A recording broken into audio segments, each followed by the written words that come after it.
Habit number 2 of a great effing visionary is having a killer team, creating a killer team.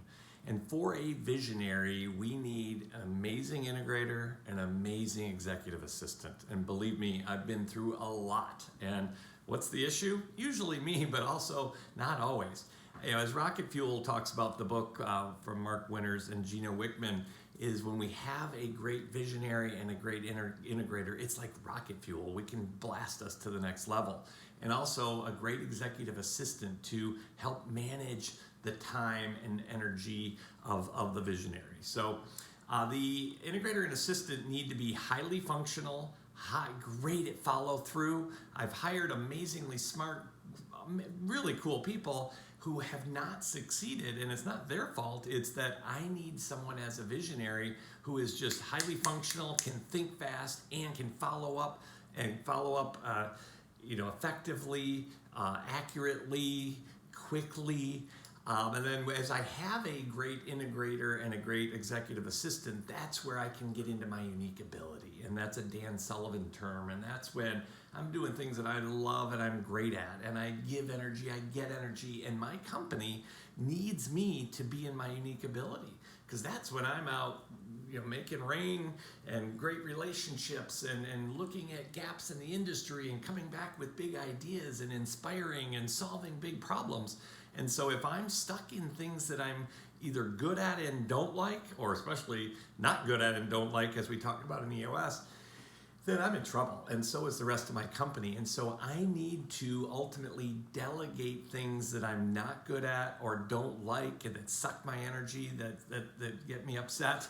And so as I delegate those things, I can elevate to the next level. And it's not just about me, the visionary.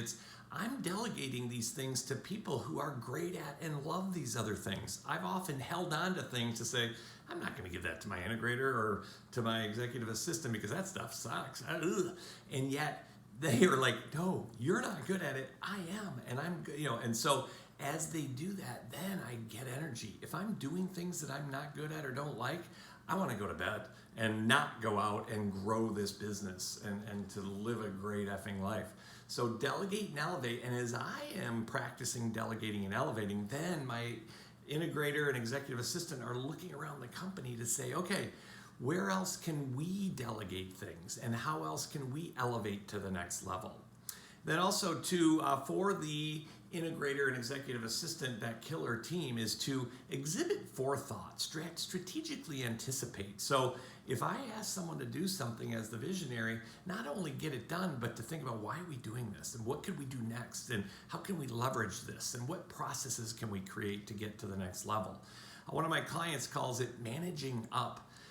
Brag to us as visionaries, and that'll help us to let go of the vine to say, hey, we got these things done, and here's how we followed up. And yes, protect us, but also don't neglect us. So keep us in mind to say, what would the visionary think? And what would the visionary do? And don't just do that, but just know I'm going to ask those questions to say, is it going to be easier for the customer? Are they going to pay for that? Whatever it might be. So keep that in mind, because a lot of people are like, Bob won't let go of the vine, but think about what I'm going to ask. And so if you ask those things, then I'm much more willing to let go of the vine.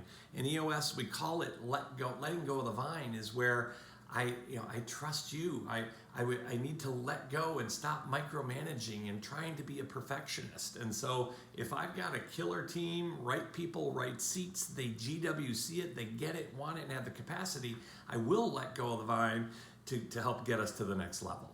So that's habit number 2, is having and creating a killer team.